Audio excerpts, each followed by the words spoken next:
जब सब सो रहे थे हम जाग रहे थे, किसी की याद में नहीं जिम्मेदारियों में जाग रहे थे। इतना छोटा नहीं था मुकाम हमारा कि कुछ रात जगने में कम चल जाता। कभी आग झुक भी गया तो हमारे हौसले भाग रहे थे। जय हिंद दोस्तों, डिफेंस ब्लग्स चैनेले सबाइके स्वागत।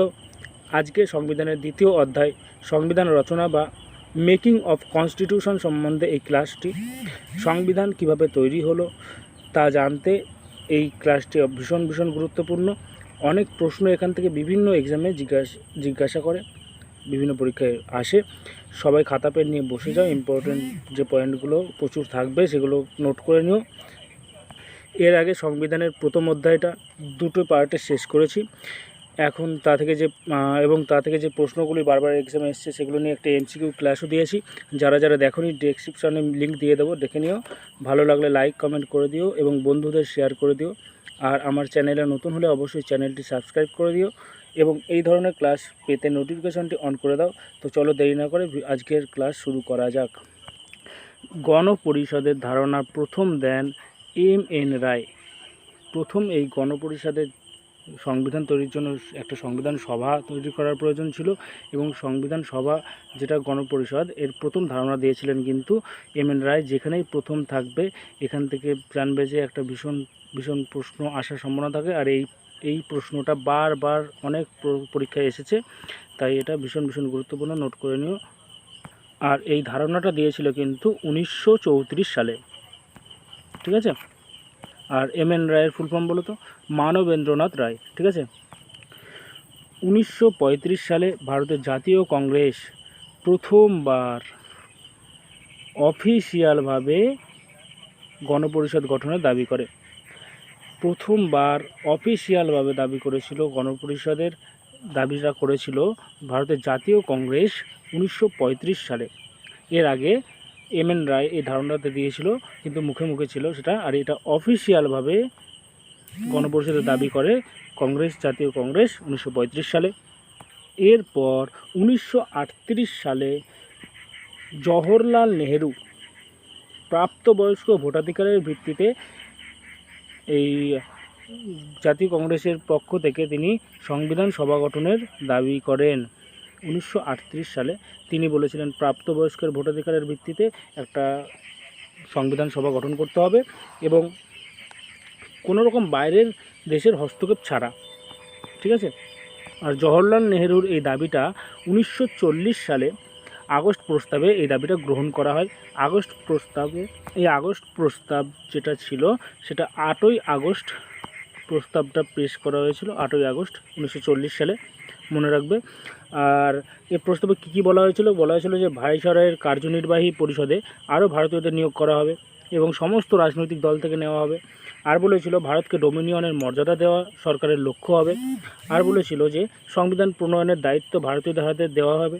সংবিধান তৈরির সময় সংখ্যালঘুদের মতামতের গুরুত্ব দেওয়া হবে।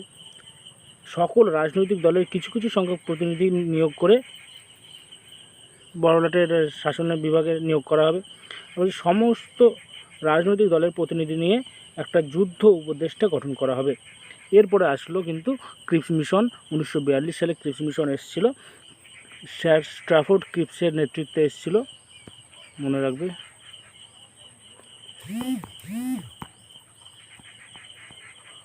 উনিশশো সালে ক্রিপস মিশন আসে। ক্রিপস মিশন বলল যে তোমাদের একটা স্বাধীন সংবিধান দেওয়া হবে, কিন্তু তার বদলে আমাদের তখন দ্বিতীয় বিশ্বযুদ্ধ চলছিল। দ্বিতীয় বিশ্বযুদ্ধ কত থেকে কত বলো? 1939 থেকে 45 দ্বিতীয় বিশ্বযুদ্ধ চলছিল এবং দ্বিতীয় বিশ্বযুদ্ধে আমাদের কিন্তু পূর্ণ সমর্থন করতে হবে এবং সহযোগিতা করতে হবে, তাহলে তোমাদের স্বাধীন সংবিধান দেওয়া হবে, এটা বলেছিল। এই ক্রিপস মিশনের এই প্রস্তাবকে মহাত্মা গান্ধী কিন্তু পোস্ট ডেটেড চেক বলেছেন।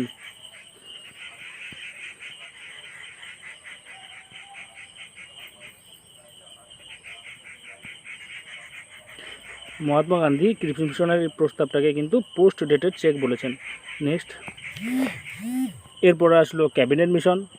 ক্যাবিনেট মিশন চলে আসলো। ক্যাবিনেট মিশন এসেছিলো 24শে মার্চ 1946 সালে। ক্যাবিনেট মিশন ভারতে আসে। ভারতে কোথায় এসেছিলো? দিল্লিতে।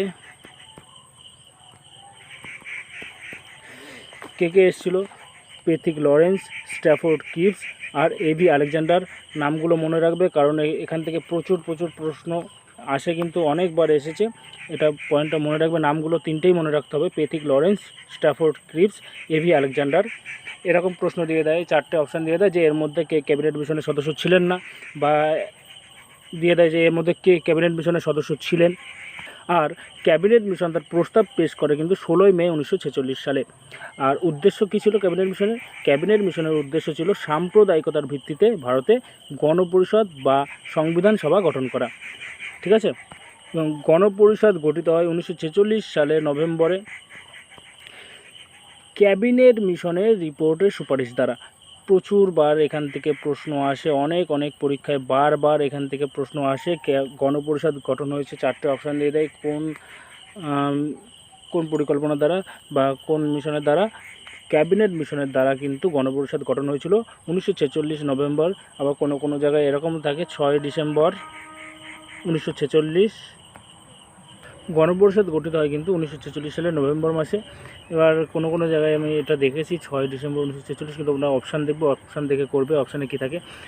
বেশিরভাগ জায়গায় কিন্তু এই 1946 সালের নভেম্বর রয়েছে, এটাই কিন্তু করে আসবে। ঠিক আছে, আচ্ছা, ক্যাবিনেট মিশনের প্রস্তাব অনুসারে গণপরিষদের আসন সংখ্যা নির্ধারিত হয় 389 জন। আর যে আসন সংখ্যা হয়েছিল সেটা কিন্তু সাম্প্রদায়িকতার ভিত্তিতে হয়েছিল। প্রস্তাবটা কবে দিয়েছিল? 16ই মে 1946 সালে। মনে রাখবে এগুলো, 16ই মে 1946 সালে দেওয়া হয়েছিল। আর গণপরিষদের আসন ভাগ করা হয়েছিল জনসংখ্যার অনুপাতে প্রতি 10 লক্ষ জনসংখ্যার মানুষের পিছু একজন করে সিট করা হয়েছিল, আসন ভাগ করা হয়েছিল জনসংখ্যার অনুপাতে। এটা মনে রাখবে, 10 লক্ষ পিছু একজন। আর গণপরিষদ গঠনের জন্য নির্বাচন অনুষ্ঠিত হয় 1946 সালে জুলাই মাসে। গণপরিষদ গঠনের জন্য নির্বাচন কবে হয়? জুলাই 1946 সালে। দেখো, মোট যে আসন সংখ্যা 389 জন ছিল, মোট 389 জন ছিল। তার মধ্যে ব্রিটিশ ভারত থেকে ছিল, ব্রিটিশ শাসিত যে রাজ্যগুলো ছিল সেখান থেকে ছিল কিন্তু 292 জন, এবং চিফ কমিশনার অঞ্চল থেকে ছিল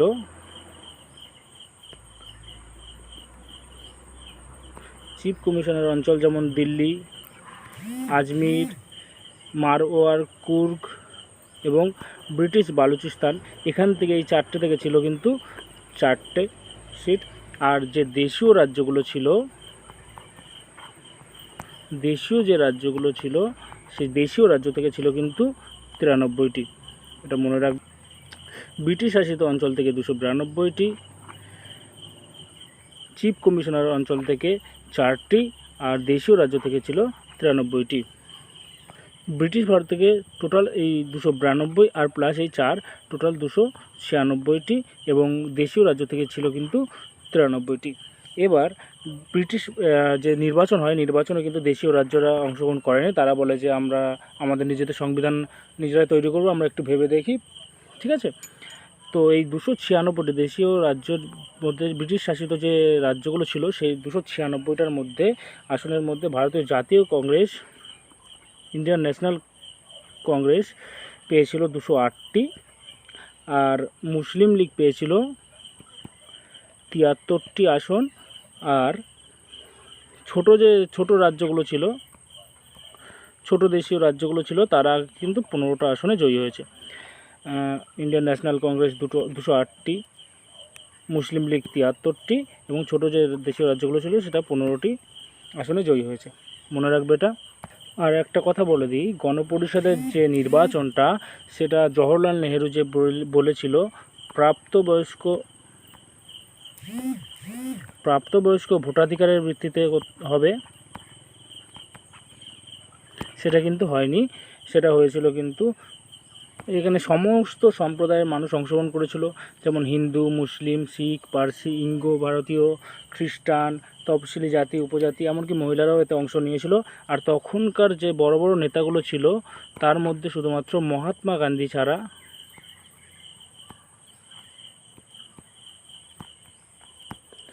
মহাত্মা গান্ধী ছাড়া কিন্তু সবাই অংশগ্রহণ করেছিল। এখানে অপশান দিয়ে দেবে যে গণপরিষদের কে কোন নেতা, 4টে অপশান দিয়ে দেবে যে কে গণপরিষদের সদস্য ছিলেন না। মহাত্মা গান্ধী কিন্তু ছিলেন না, তখন যতগুলো বড় বড় নেতারা ছিলেন তারা কিন্তু এই গণপরিষদের সদস্য ছিলেন, কিন্তু এই মহাত্মা গান্ধী একমাত্র তিনি ছিলেন না, কিন্তু মনে রাখবে এটা। গণপরিষদের প্রথম সভা অনুষ্ঠিত হয় 1946 সালে 9 ডিসেম্বর, হয়েছিল দিল্লির কনস্টিটিউশন হলে। এবং তখন যে প্রথম সভা অনুষ্ঠিত হয় এবং প্রথম সভায় যে বরিষ্ঠ নাগরিক ছিল, বয়স্ক যিনি ছিলেন ডক্টর সচ্চিদানন্দ সিনহা, তাকে অস্থায়ী সভাপতি নির্বাচিত করা হয়েছিল। মনে রাখবে অস্থায়ী সভাপতি, কিন্তু স্থায়ী সভাপতি নয়। এখানে বারবার প্রশ্ন এখান থেকে আসে যে গণপরিষদের প্রথম অধিবেশনের সভাপতি কে ছিলেন। এবার সে ছিলেন কিন্তু ডক্টর সচ্চিদানন্দ সিনহা, তিনি কিন্তু অস্থায়ী সভাপতি ছিলেন, এটা মনে রাখবে। গণপরিষদের যে প্রথম সভাটা অনুষ্ঠিত হয়েছিল সেটা কিন্তু চলেছিল 9 ডিসেম্বর থেকে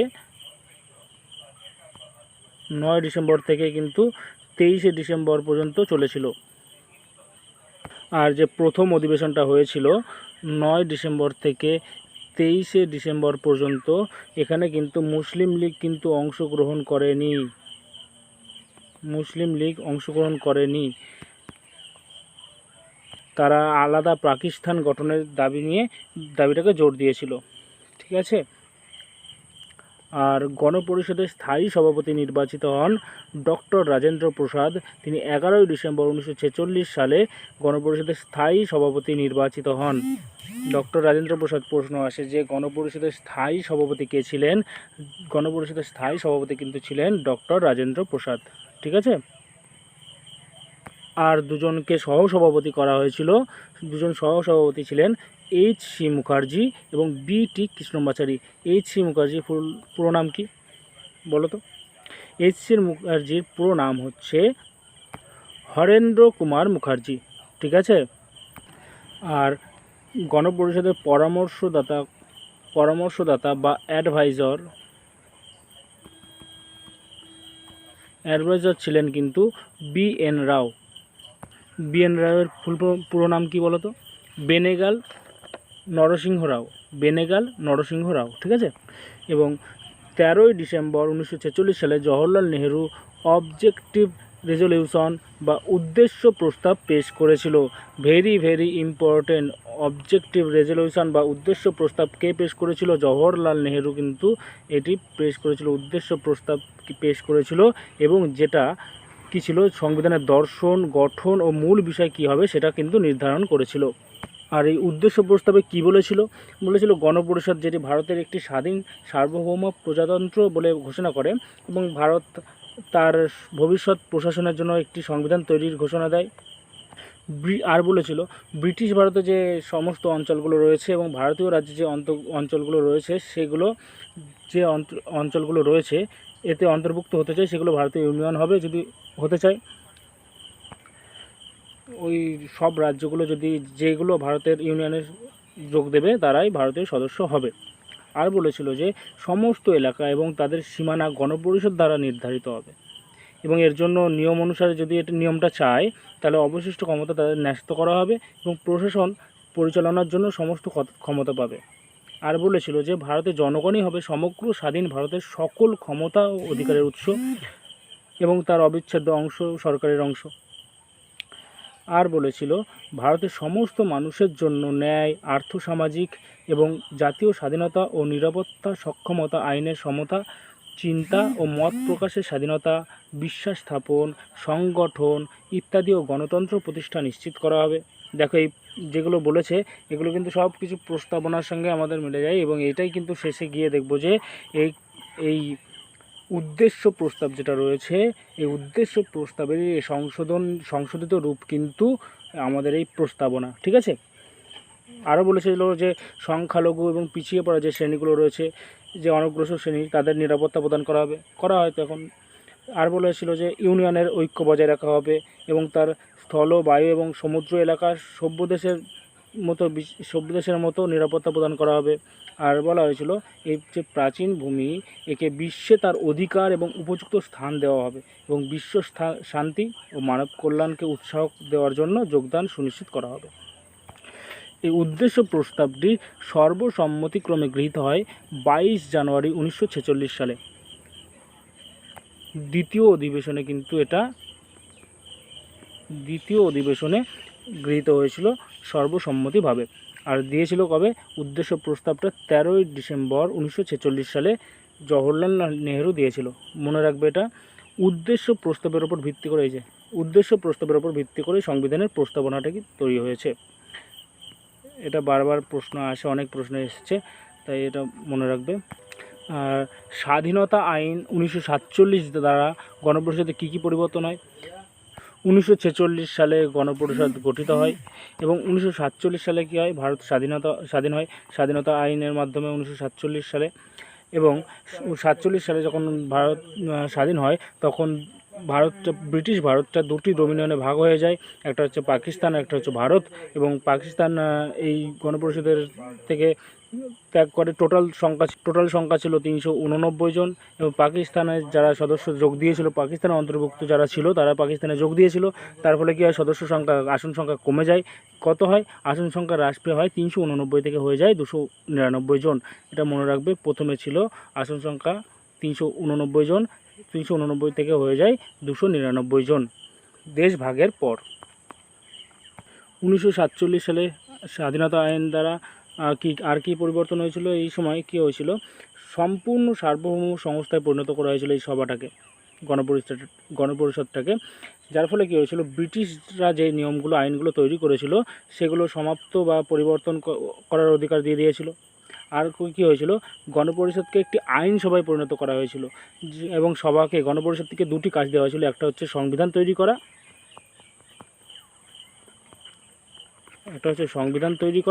আর একটা হচ্ছে দেশের জন্য আইন প্রণয়ন করা।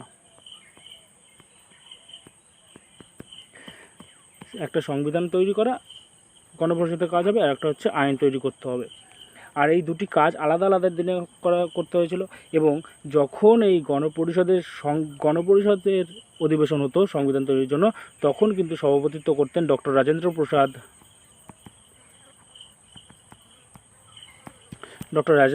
তখন সভাপতিত্ব করতেন।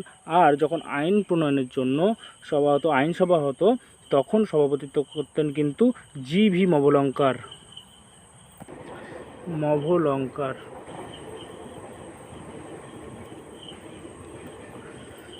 জি.ভি. মভলঙ্কার কিন্তু এই আইনসভা হিসেবে যখন অধিবেশন হতো তখন সভাপতিত্ব করতেন জি.ভি. মভলঙ্কার। আর যখন গণপরিষদের সভা বসতো সংবিধান তৈরির জন্য তখন সভাপতিত্ব করতেন ডক্টর রাজেন্দ্র প্রসাদ। মনে রাখবে এটা।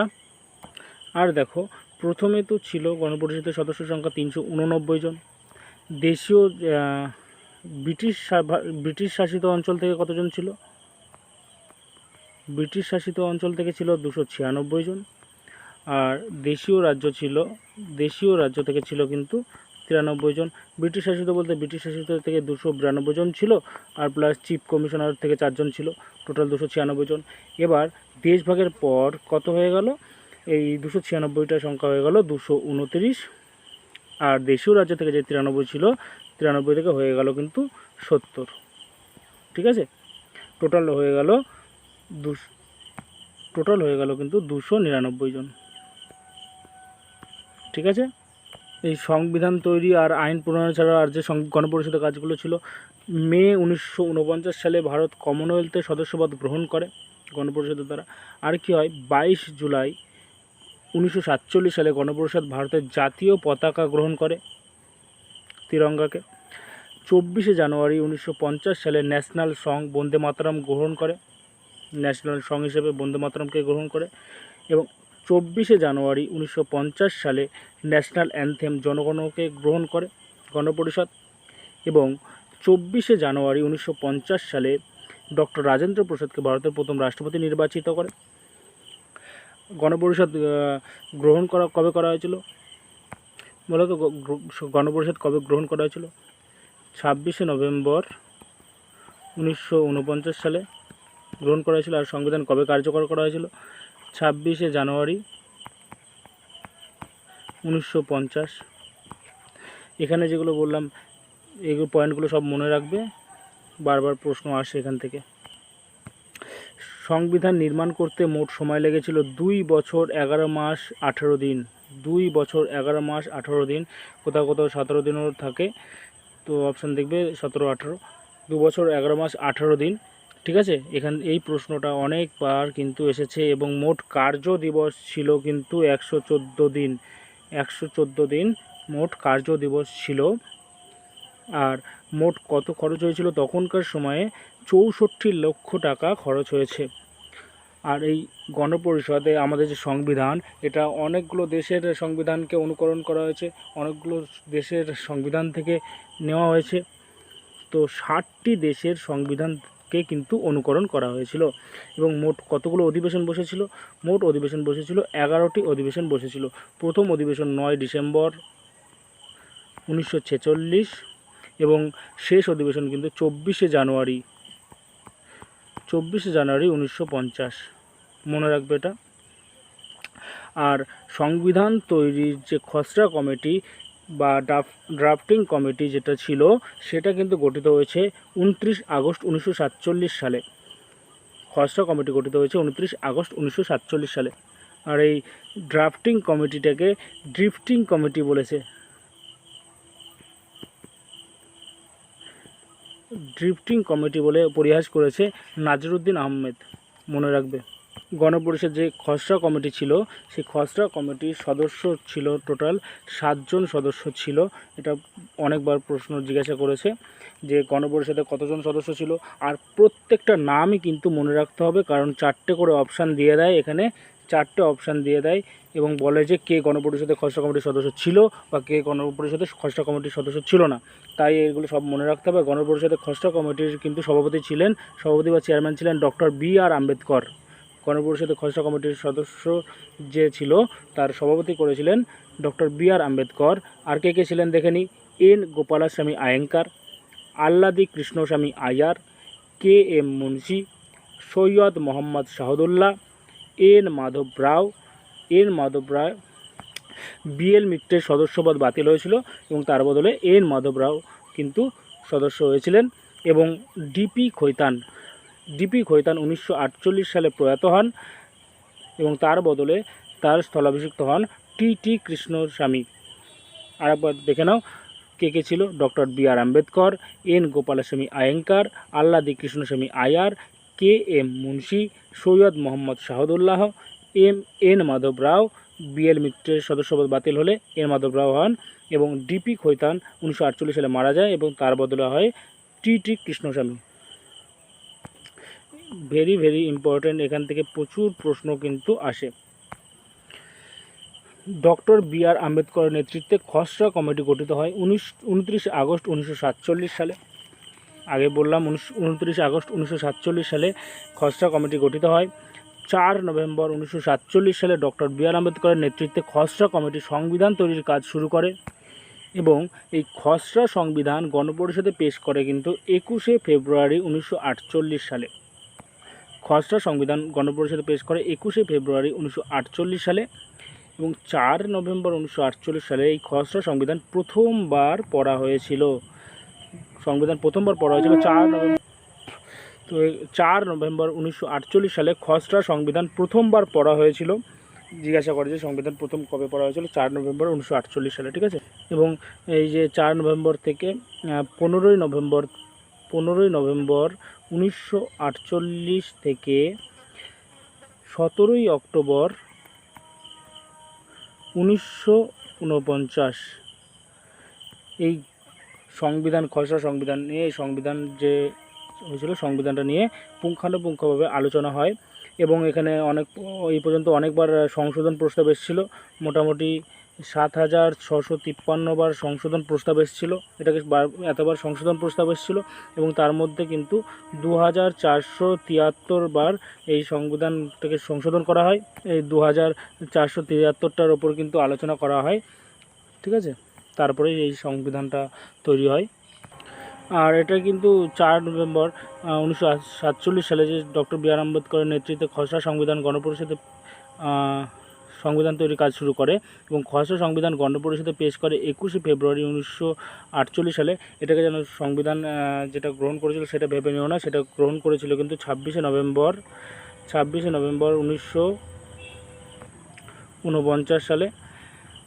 ঠিক আছে। এটা সংবিধান তৈরির আগে যে খসড়া তৈরি হয়েছিল, সেই খসড়ার কমিটি যে সংবিধানটা তৈরি করেছিল সেটা অনেক অনেক সংশোধন করা হয় এবং সংশোধন করার পরে এই 26শে নভেম্বর 1949 সালে সেটা শেষ একদম সংবিধানটা তৈরি হয় এবং সংবিধানটা তখন গণপরিষদে পেশ করা হয়।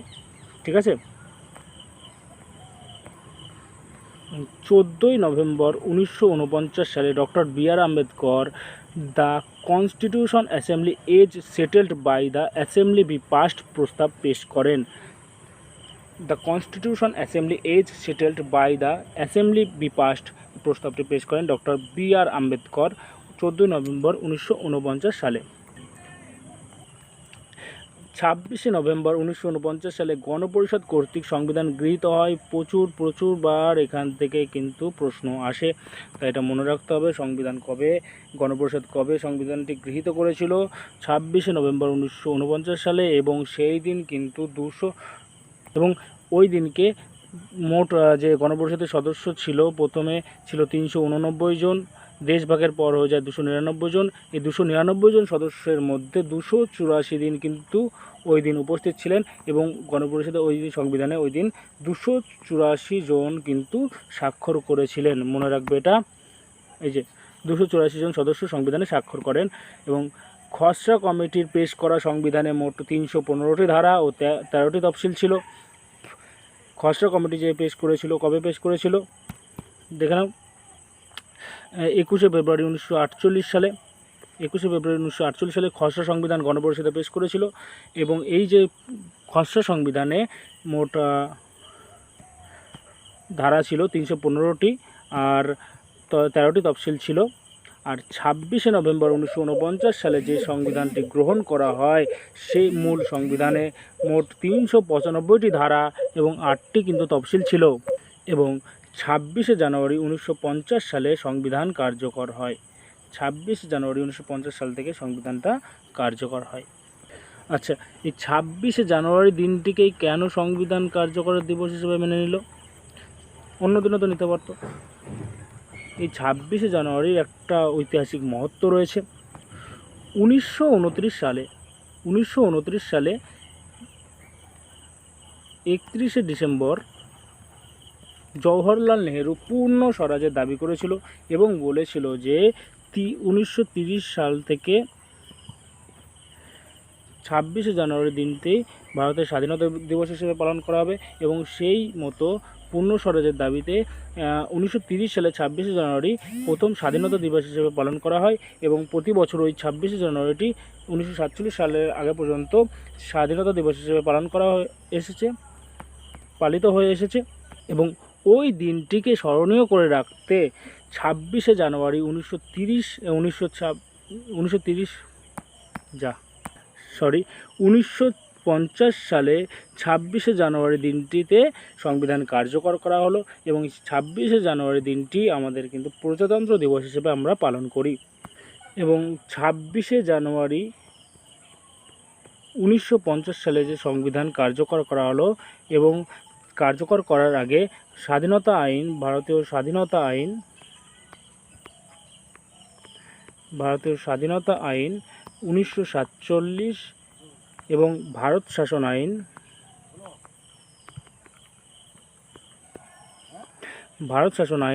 1935কে কিন্তু বন্ধ করে দেওয়া হয়। এবং যদি তোমরা সংবিধানের 395 নম্বর ধারাটা দেখো, তাহলে সেখানে কিন্তু বলা রয়েছে যে আজকের দিন অর্থাৎ 26 জানুয়ারি 1950 সাল থেকে ভারত শাসন আইন 1935 বন্ধ করে দেওয়া হলো, সমাপ্তি করা হলো। আর একটা কথা বলি 26শে নভেম্বর 1949 সালে যখন সংবিধান গ্রহণ করা হয়েছিল গণপরিষদ দ্বারা, তখন কিন্তু 5, 6, 7 নম্বর, 8 নম্বর, 9 নম্বর, 7 নম্বর, 324, 366, 367, 379, 380 এরকম অনেক কিছু ধারা, যেগুলো কিন্তু 26 জানুয়ারি 1949 সাল থেকেই কিন্তু চালু হয়ে গেছিলো। এবং বাকি যে মূল ধারাগুলো ছিল সেগুলো কিন্তু 26 জানুয়ারি 1950 সাল থেকেই কার্যকর হয়। গণপরিষদ সম্পর্কে অনেক বিভিন্ন ব্যক্তি বিভিন্ন রকম অভিমত করেছে, সেই অভিমতগুলো একটু দেখে নিই। পরীক্ষায় আছে, তোমরা একটু জেনে রাখো এগুলো, যদি আসে তোমরা করে আসবে। রাষ্ট্রবিজ্ঞানী জেনিংস কি বলেছেন, যে ভারতীয় গণপরিষদ হলো আইনজীবীদের স্বর্গরাজ্য। এটা এসছে পরীক্ষায় অনেকবার। ভারতীয় গণপরিষদ হলো আইনজীবীদের স্বর্গরাজ্য, এটা বলেছেন রাষ্ট্রবিজ্ঞানী জেনিংস। গ্রেনভিল অস্টিন কি বলেছেন, গণপরিষদের কাজ হলো সংবিধানের খসড়া রচনা করে সামাজিক বিপ্লবের চূড়ান্ত লক্ষ্য পূরণ করা। আর বলেছিল গণপরিষদে ছিল কংগ্রেস, কংগ্রেসে ছিল ভারত, বলেছেন গ্রেনভিল অস্টিন। ভাইকাউন্ট সাইমন বলেছেন গণপরিষদ হলো একটি হিন্দুদের সংস্থা, গণপরিষদ হিন্দুদের একটি সংস্থা। উইনস্টন চার্চিল বলেছেন ভারতের কেবল একটি বৃহৎ সম্প্রদায় এর প্রতিনিধিত্বকারী সংস্থা। নাজিরুদ্দিন আহমদ বলেছেন, বলে দিয়েছিলাম ড্রাফটিং কমিটি যেটা ছিল খসড়া কমিটি, সেটাকে পরিহাস করে কি বলে, ড্রিফটিং কমিটি বলেছিলেন নাজিরুদ্দিন আহমেদ। আর কেটি শাহ বলেন গণপরিষদ কর্তৃক রচিত সংবিধানের লক্ষ্য ছিল প্রায় সবটাই রাজনৈতিক, তার সামাজিক অথবা অর্থনৈতিক লক্ষ্য বলে আদৌ কিছু ছিল না।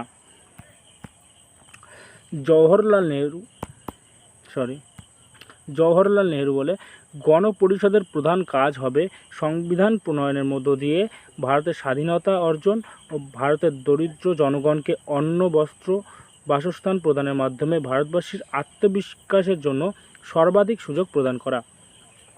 কেটি শাহ কি বলেছেন, গণপরিষদের লক্ষ্য হবে দুঃখ দারিদ্র্যের অবসান ঘটিয়ে বৈষম্য ও সুসম্মুখ সমাজ প্রতিষ্ঠা করে সুন্দর জীবনের উপযোগী পরিবেশ গড়ে তোলা। শোষণমুক্ত সমাজ গড়ে তোলা। গণপরিষদ সম্বন্ধে আর কটা গুরুত্বপূর্ণ তথ্য দেখে নিই। যেমন গণপরিষদের প্রতীক ছিল কিন্তু হাতি। গণপরিষদের সাংবিধানিক উপদেষ্টা ছিলেন BN রাও। গণপরিষদের চিফ ড্রাফটসম্যান ছিলেন সুরেন্দ্রনাথ মুখার্জি। আর সংবিধানের ইংরেজি সংস্করণের লিপিবিদ ছিলেন কিন্তু PM বিহারী নারায়ণ রায়জাদা। মনে রাখবে, ভেরি ভেরি ইম্পর্টেন্ট। ইংরেজি সংস্করণের লিপিবিদ ছিলেন, ইংরেজিতে সংস্করণ করেছেন প্রেম বিহারী নারায়ণ রায়জাদা। আর হিন্দি সংস্করণের লিপিবিদ ছিলেন বসন্ত কৃষ্ণ বৈদ্য। মূল সংবিধানটি শোভিত ও সুসজ্জিত করেন নন্দলাল বসু ও বেওহার রাম নারায়ণ সিনহা। গণপরিষদের আরও যে কয়েকটি কমিটি ছিল, যেমন হচ্ছে খসড়া কমিটির চেয়ারম্যান কে ছিল, ডক্টর BR আম্বেদকর।